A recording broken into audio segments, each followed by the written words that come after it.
Assalamualaikum warahmatullahi wabarakatuh. Saya Risma Rosiani Hidayah dari kelompok 2 dan teman-teman saya beserta tugasnya sebagai berikut.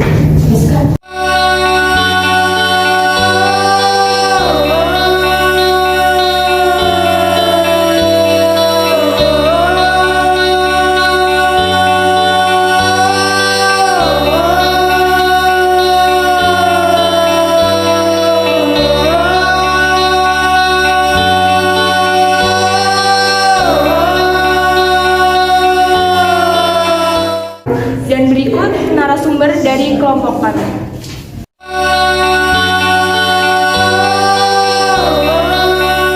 Sebelum wawancara dimulai, saya akan membacakan sedikit biografi dari Bapak Nur Hadi. Nama lengkap Bapak Nur Hadi, MPDI. Tempat tanggal lahir Jepara 15 September 1981. Riwayat pendidikan MI Darul Ulum Jepara, MTS Darul Ulum Jepara, Matoliul Falah Diniyah Hustol 2 tahun, MA Matoliul Falah Kajen Pati, S1 IAIN Wali Songo Semarang, S2 PGMI UIN Jogja, pendidikan nonformal Pondok Pesantren Kulon Banon, domisili Mijen Semarang. Status sudah menikah, mempunyai 2 anak. Pengalaman organisasi, trainer Fasdatanoto Foundation tentang pendidikan aktif. Yang kedua, trainer peningkatan resolusi konflik. Yang ketiga, peningkatan kapasitas resolusi konflik sebagai anggota FKUB dan tokoh agama. Yang keempat, sebagai fasilitator Kemenang. Yang kelima, sebagai fasilitator POP, Program Organisasi Penggerak. Sekretaris Laboratorium Pendidikan. Riwayat pekerjaan sebagai dosen UIN Wali Songo Semarang dari 2013 sampai sekarang. Moto hidup, khairun nas anfa'uhum binnas. Sebaik-baiknya manusia adalah manusia yang bermanfaat bagi orang lain. Apa sih yang ingin kita tanyakan kepada Bapak Nur Hadi? Kita akan menanyakan tentang masalah sosial. Saya akan menyinggung sedikit tentang masalah sosial.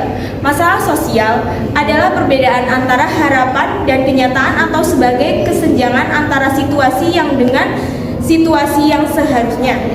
Individu di dalam masyarakat memandang masalah sosial sebagai sesuatu kondisi yang tidak diharapkan. Berikut adalah hasil wawancara kami dengan Pak Nur Hadi. Selamat menyaksikan. Langsung kita mulai saja. Bismillahirrahmanirrahim. Assalamualaikum warahmatullahi wabarakatuh. Waalaikumsalam. Gimana kabarnya? Alhamdulillah sehat. Sehat ya Pak. Alhamdulillah Semoga dengan diberi kesehatan selalu bisa. Perkenalkan kami dari kelompok 2 dalam tugas bahasa Indonesia yang diambil oleh Pak Muhammad Ahmad kami dari kelas PGMI 3T ingin ingin mewawancara dengan terkait tentang yang mungkin hal yang sudah biasa dalam kehidupan kita, yaitu tentang terkait permasalahan sosial. Iya. Nah, kan permasalahan sosial ya itu sebenarnya hal umum, banyak maksudnya ada di segala usia manusia kita, dari anak yang masih usia dini maupun yang telah dewasa. Nah, saya ingin langsung saja Pak ingin bertanya kepada dengan menurut Bapak permasalahan sosial itu apa ya? Permasalahan sosial ya adanya kesenjangan antara harapan dan tujuan dengan yang terjadi di lapangan. Sehingga misalkan harapannya adalah A, kemudian terjadinya B, itu sudah dikatakan sebagai permasalahan sosial. Ya. Jadi misalkan contoh permasalahan sosial kayak kejadian di Kanjuruhan. Nah, harapannya dari proses sepak bola itu kan lancar saja, tidak ada masalah. Ya, harapan dari penonton itu semua saling menang. Bukan, tapi karena kemudian harapannya itu tidak terwujud sehingga kemudian terjadilah hal seperti itu. Itu termasuk jadi contoh adanya permasalahan sosial. Ya. berarti ya itu yang paling sebenarnya ya Pak? Iya. Terkait permasalahan sosial. Nah jenengan kan sekarang mengampu mata kuliah IPS ya Pak? Di IPS. pengembangan atau penyanyian sih. Menurut Bapak, ya bukan menurut Bapak sih, posisi IPS yang jenengan ajarkan dalam penyelesaian masalah sosial itu Ya,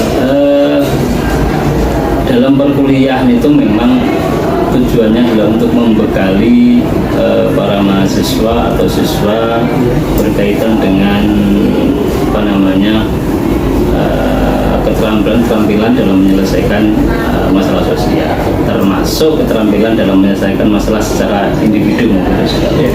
Ya, itu prinsipnya. Jadi ya kalau kemudian IPS lebih kepada pembekalan secara kognitifnya, secara apa namanya kognitif dari siswanya. Ya. Jadi ya posisinya ya sebagai untuk apa namanya membekali siswa atau mahasiswa dalam menyelesaikan berkaitan dengan masalah sosial, tapi yang lebih pada sifat teorinya. Tapi memang ya terkait dengan apa namanya prakteknya itu nanti akan berbeda. Yang penting secara teori itu mereka dapat. Oh ya, berarti mata pelajaran atau mata kuliah IPS itu bisa menjadi bekal ya Pak bagi seluruh. Ya salah satu kalau dalam menyelesaikan masalah sosial baik secara individu siswa maupun pada makhluk sosial. Iya. Lanjut ke pertanyaan ketiga ya Pak, yaitu sebagai Bapak sebagai seorang dosen, terutama dosen mata kuliah IPS, tingkat kesulitan dalam mengajarkan mata kuliah pendidikan sosial itu apa Pak? Terutama di dalam dunia sekarang banyak permasalahan sosialnya Pak. Tingkat kesulitannya dengan dalam mengajar apa? Iya, pembelajaran itu tidak hanya transfer of value, transfer of knowledge, tapi juga bagaimana transfer of values. Ya, jadi kalau hanya menyampaikan ilmunya, teorinya itu gampang. Tapi memang kesulitannya bagaimana kemudian transfer of values itu benar-benar terinternalisasi di dalam diri siswa sehingga nanti bisa dalam konteks kehidupannya bisa diimplementasikan, bisa dipraktekkan. Itu yang kesulitan. Ya. Tidak hanya transfer apa namanya knowledge-nya, tapi juga transfer values-nya, nilai-nilai sosialnya itu yang kesulitan. Mungkin itu. Kalau untuk mungkin transfer kan yang susah tadi transfer values untuk nilai ya Pak. Mungkin dalam proses transfer of value itu bisa menggunakan media itu memudahkan jenengan atau tidak Pak? Mungkin. Ya, kalau media sangat membantu dalam konteks pembelajaran.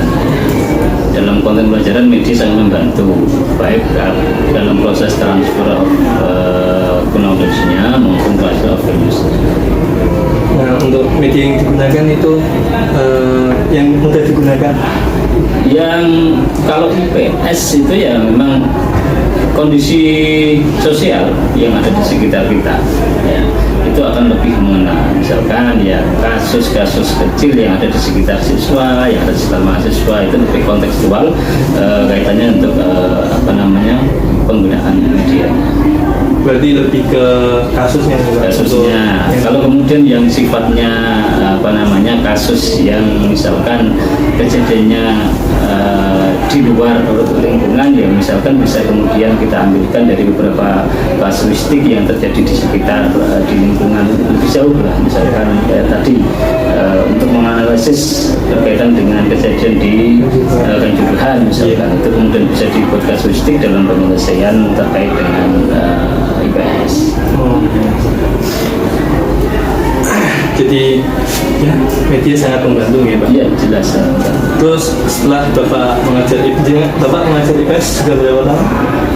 Mata kuliah? Ya sudah lama. Mungkin ya awalnya dengan Kusukase, ya berbagai tapi begitu Kusukase ini pensiun ya mungkin pilihannya ke saya. Nah, setelah lama Bapak mengajar mata kuliah IPS, harapan Bapak itu apa? Maksudnya kepada mahasiswa setelah mahasiswa itu mempelajari IPS? Oke, ya manusia itu kan tidak hanya berstatus sebagai makhluk individu, tapi juga makhluk sosial. Nah, dalam proses sosialisasi manusia antar individu itu memang rentan sekali terjadinya gesekan-gesekan sosial yang terjadi. Ya, maka harapannya ya berkat perkuliahan ini, transfer of knowledge dan transfer of values ini, ya paling tidak mahasiswa itu secara preventif itu bisa kemudian tidak menghindari terjadinya gesekan sosial. Ya, misalkan kalau sudah terjadi ya mampu menyelesaikan kaitannya dengan permasalahan sosial yang terjadi di sekitar, baik secara individu mereka dengan sosial yang lain atau kemudian kejadian sosial yang ada di sekitar mereka. Berarti mahasiswa itu diharapkan lebih ke tidak menghindari ya? Iya, harus menyelesaikan. Apalagi itu yang kaitannya dengan terjadi di antara dirinya, ya tidak benar, tapi kemudian harus mampu menyelesaikan. Ya tentunya dengan bekal-bekal teori ilmu yang mereka dapatkan dari perkuliahan. Ya. Baik. Lalu kan setelah maksudnya setelah mahasiswa menyelesaikan IPS, maksudnya setelah mempelajari mata kuliah ilmu pengetahuan sosial itu kan otomatis mempengaruhi kualitas SDM ya. Ya, seharusnya begitu. Seharusnya begitu. Nah, apakah mata kuliah IPS itu juga mempengaruhi kualitas SDM ketika seperti sekarang teknologi itu semakin maju sehingga kayak ibaratnya itu kualitas SDM malah menurun. Apakah IPS justru kayak mempengaruhi seorang SDM tersebut? Ya, dalam konteks keilmuan sosial ya yang jelas untuk peningkatan SDM di konteks sosialnya ya meningkat. Ya. Khusus itu. Tapi kemudian kalau dikoneksikan dihubungkan dengan keilmuan yang lain, maka memang harus adanya keterpaduan antara itu satu dengan yang lain. Tapi peningkatan dalam SDM konteks sosial IPS ya tentu ada peningkatan. Tapi untuk apakah kemudian persenannya itu berapa, maka memang harus perlu perlu dilakukan. Berarti dia sangat mempengaruhi lah. Iya, banyak pasti ada yang mempengaruhi. Mungkin ini pertanyaan terakhir yang request dari teman-teman. Yeah. Karena waktu SMA kan anak IPS itu dinilai mungkin lebih nakal daripada anak-anak IPA. Itu menurut pandangan jenengan dari mana? Iya, siapa yang mengatakan? Ya. Saya juga kaget kalau kemudian ada stereotip yang seperti itu. Ya itu memang karena imbas atas atas pengkotak-kotaan kelas ya. Ada pembagian IPA, kemudian ada pembagian IPS dan lain sebagainya. Ya sebenarnya kalau kemudian kita mau jujur ya tidak bisa kemudian kalau ada generalisasi terkaitan dengan kalau IPS itu lebih nakal, kalau IPA tidak bisa kalau seperti itu ya. Sebenarnya itu ya kasuistik saja, memang kebetulan ada oknum yang di IPS yang seperti itu, tapi juga di IPA juga ada oknum yang sama gitu. Tapi kemudian karena generalisasi tadi kemudian yang sehingga membuat pengkotaan sehingga ada stereotip kalau IPS itu lebih nakal dibandingkan dengan IPA. Berarti kan enggak benar lah. Ya, berarti aslinya tidak boleh langsung menghukumi ya Pak antara kelas IPS itu seperti ini. Iya. Ya mungkin cukup sekian dari kami Pak. Pertanyaan-pertanyaan yang sudah kami sudah terjawab semua. Oke. Terima kasih atas waktunya. Mohon maaf jika merepotkan Bapak. Sama tidak apa-apa. Ya mungkin cukup sekian dari kelompok kami. Kurang lebihnya mohon maaf. Assalamualaikum warahmatullahi wabarakatuh. Waalaikumsalam.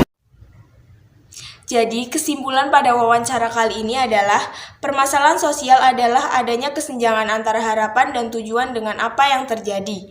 Contohnya, kejadian di Kanjuruhan, IPS lebih ke pembekalan siswa dalam menyelesaikan masalah sosial tapi lebih ke sifat teorinya. Kesulitan dalam mengampu IPS untuk menetapkan nilai-nilai dalam siswa. Harapannya, pekat perkuliahan ini, mahasiswa tidak terjadinya masalah sosial dan apabila terjadi maka harus bisa menyelesaikan dengan bekal-bekal teori. Pembagian IPA dan IPS hanya imbas dari pengkotak-kotakan sosial, tetapi pada dasarnya tidak ada pembeda antara keduanya karena kita sama-sama mencari dan menuntut ilmu.